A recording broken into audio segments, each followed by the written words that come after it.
Seenaa hordoftoottennaa fi dhaggeeffattootteen seenaa faffacaasaa waliin nu gaggayaa. Wanti nurra dubbachuu deemu kun dubbii jabdu waa'ee naannoo Tigraayitii fi naannoo Tigraayitii fi mootummaa Itoophiyaa jidduu deemaa jirtu irra waan gabaabduu tokko dubbachuu barbaanna jechuudha.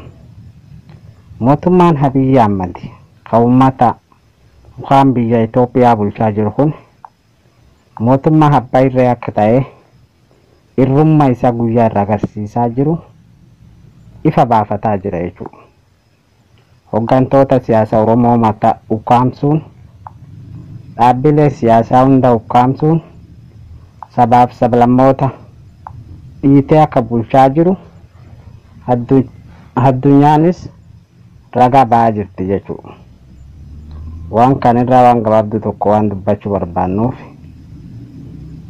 namni seentanii nu birgeettan faffacaasaa waliin nu gaggaya. Akka namni biraatis dhaga'u qoqooda saniin jechuu barbaanna. Waraana yookaan lola naannoo Tigraay irra bane mootummaan Abiy Ahmed hapilchiginnaa guyyaa takkalleef hadda dhaabu hin barbaanne jechuudha. Lolli kun itti fufaa jira. Lolli itti fufaa jiru kun lola mootummaan godhame. Hafduuf deebii hin qabne juuntaa warri baanu qaama woboolle akka barbadeessuu barbaadan shirri hedduun xaxamaa jira, godhamaa jiras. Shir kan hundaa kajalachii jechaa jiru paartii bilisiginnaa naannoo Amaaraatiif naannoo Oromiyaa akka ta'e ifa jechuudha. Warri kun waan inni jalachii jechaa jiruuf yoo saamichi hamma warri saamu kun paartiin Tigraay dur dhaabbatte waan harka saaraan ergeettu waan beekaniif, waan akka tuffiin ergeettu beekaniif shirri guddaan kun hundi xaxamaa jira jechuudha.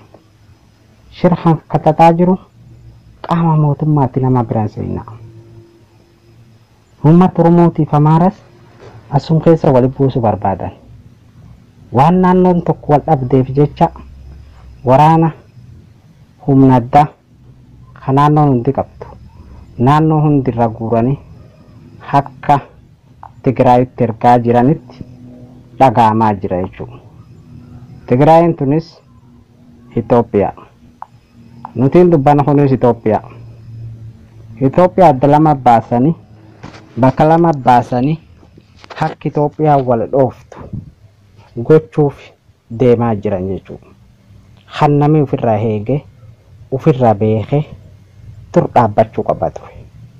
Adeemsi kun nuufis hin fuudhu, biyya naafis hin fuudhu. Waraanni amma achi deemaa jiru kun gaafa achi as deebi'e eenyuuf deemaa yoo jettan nama beekuutti sandi jiraata jechuudha. Namni inni deemuuf habiraa hin jiru. Akka qaama Oromootiif deeman, akka qaama Oromoo maqaa wobootiin wobo barbadeessu jedhu akka qaama Oromoo irra duuluuf deeman namuufu ifa jechuudha. Kan namu jala muree beekuutti namirra jiraata ture. Taanta lammaffaa waraanni naannoo Tigraay ijoollee xixiqqayyoo hunda hirmaachisaa jira. Ijoollee xixiqqayyoo hunda naannoon Tigraay waraanaan naqaa jirti. Ijoollee xixiqqayyoo shiisha obaasanii akka isiin of hin beekne godhanii waraanaan naqanii ijoolleen xixiqqayyoo lolaa jirti haa jedhamee agarsiifamaa jiru kun olola jechuudha.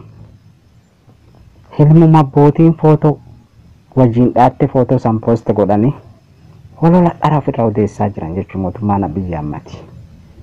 Hololli warri oofuu kun waan Tigraay jala baran. Olola Tigraay jala baran hafarsaa jiran jechuudha. Hololli warri Tigraay jala bare hafarsaa jiru kun galmaan warra ga'uu hin danda'u. Ha galmaan warra ga'uu danda'u tokkummaa biyyaati. Ta galmaan warra ga'uu danda'u yoo mariin biyya tana keessatti godhamte furmaanni dhufa malee osoo mariin hin godhamin furmaanni takkallee dhufuu hin danda'u biyya tana keessatti. Abbaan fedhe yoo biyya tana bulche yoo mariin hin jirre yoo haqni hin jirre biyyi tun furmaata argachuu hin dandeettu. Biyyi tana wanni barbaachisaatiif haqa furmaata barbaanna taate waliin haasa'uu barbaachisa. Namni yoo waliin hin haasofne namni tokkolleen ka deeme galma ga'uu danda'u hin jiru jechuudha. Kan nama ofirra beekutti namirra jiraata jechuudha. Mootummaan Abiyyi Ahmad yoo waan kan ofirra hin beekin, yoo waan kan irra yaadu hin godhin, yoo waan kan irratti yaadu waliin jijjiiratin haalli isaa adeemsi isaa kutee jira. Sirni itti nam dhabamsiisu mootummaan Abiyyi Ahmad sirna itti nam dhabamsiisu mootummaan Abiyyi Ahmad duraanuu beekumsi qaba jechuudha. Akka itti nama leelu, akka itti nama ajjeesu, akka itti nama hukkaamsu, akka badii adda addaa itti nama irra raawwatu waa wayyaanee jarabbareef gahee tana muuxannoo itti qaba jechuudha. Ammoo adeemsi isaa kun biyyi tanaaf furmaata hin fidu, biyyi tanaaf walaba hin ta'u jedhee uummati dur dhaabbachaa jiru kun yaadeeti beeka. Namni ofirruma lafa hin dubbatu adeemsi biyyi tana ni bada, ni balaaleffatama. Akkaataa warri itti deemaa jiru biyyi tanaaf furmaata hin taatu, biyyi tanaaf walaba hin taatu jechuudha. Kan namni fagootti ofirra laalee beekuun namni jiraata jechuudha.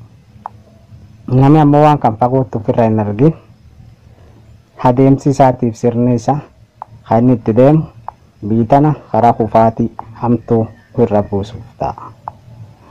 Ameerikaan qoqqobbii biraa akka naannoo Tigraayitti mootummaa Itoophiyaa irra darbuuf deemtu haala hunda mijeeffattee jirti kan jedhu sun jira.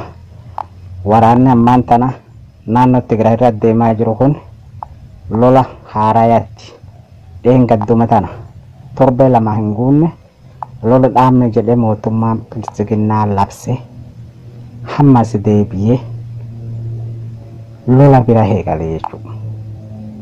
Wanti kun waan hin barbaachifne adeemsa sirriitii miti jechuudha. Duraan lola dhaabne jedhee hamma deebi'ee lola labsuun isaa waan hin barbaachifne jechuudha. Waan namni dur dhaabbachuu qabu. Naannoon Soomalee lola kan akka irratti hin hirmaanne agarsiisaa jirti. Mootummaan bilisiginnaa lola kana irratti hirmaachuuf gahee lolli kun keessa qabu hunda ni baadhanna jedhee akka qophaa'ee deemaa jirutti dhaga'amaa jira jechuudha. Paartiin yookaan naannoon Oromiyaatis akka lola kan irratti hirmaattee jirtutti dhaga'amaa jira. Liyyuu naannoo Soomalee akka lola kan irratti hin hirmaanne lolli kun lola heeraaf seer qabeessaa miti. Lola biyyatti tana diiguuf deemu, lola biyyatti tana diiguuf deemu nuti ni balaaleffannaa irratti hin hirmaannu jettee jirti jechuudha. Adeemsi kun sirni kun biyya tana diigu malee biyya tana ijaaruu akka hin ta'in namni xiinxalee beekuun nama jiraata jechuudha. Kanaaf uummati Oromoo, uummati Benishaangul, sabaaf sablammootii biyyatti tana keessa jirtu adeemsi waraana amma deemaa jiru kun adeemsa balaaleffatama. Addunyaanis balaaleffataa jirtu. Lola duraan mo'atame. Duraan gargaarsa namaatiif lola dhaabne jedhu har'a akka waan gargaarsisan bakka argate akka waan gargaarsisan gargaaramee namni biyyatti nagaa taate takkatti lola haaraa geggeessuun kun waan namirraa hin eegamne ture. Mootummaan Abiyyi Ahmad waan namirraa eeggataa hin jiru jechuudha. Waan namirraa hin eeggataa jira. Uummati Oromoo cundurii naannoo Oromiyaa bulchu Soomalii naannoo teenya hunda walitti qabee haachoofe akka uummati yookaan waraanni narchoofe san guutuutti dhumetti odeeffamaa jira. ijoolleen tu waraanni dhiyootaan qoratte biifulaaf takkalleen beekanii waraana seena jedhanii dirqamaan waraana naqanii akka malee namni dhumaa jira. Dhumaatiin namatu laaffachuuf hin ta'etu jechuudha. Jabaachumaaf deemte malee xiqqaataa hin deemtu jechuudha. Mootummaan Abiyyi Ahmad nam hawwaliin balleesse ufillee baduuf deema malee biittan keessa furmaata takka barbaadataa hin jiru. Furmaata takka qeeqaa hin jiru. Badee balleessaa deemuuf jira malee biittan keessatti heeraaf seer tokko fida biitaan walaaboomsa mirga namummaa kabachiisaan keessa hin jirtu. Maqaa olaantummaa seeraa jedhu karaa godhateetti deeme hilmaan nama lafirraa hatu guugaa jiru. Wanni barbaachisu horata marii taatus adeemsa biyya diiguu kana ummati bakki jiru baay'ee dur dhaabbachuu qabisanii jechuu barbaada Oromoo. Yookaan dur dhaabbanne qofa haala galuu dandeenya. Yookaan dur dhaabbanne qofa wal dhaga'uu dandeenya. Hojjaa san qofa bilisoomuu dandeenya. Yoo wal dhageenye qofa biitituun furmaata argachuu dandeetti. Yoo maraaf mariin keessi hin jirre Abiyyi Ahmadiiniti marara guddinaa osoo bulche biitituun furmaata halkan tokkoon argattu jechuudha. Maan jennaan Abiyya ijaaru maraaf mari. Abiyya ijaaru mirga heeraaf seeraa walqixxummaati. Yoo mirgi heeraaf seeraa walqixxummaa hin jirre dhiibbaan naannoo tokko irra deemaa jirtu.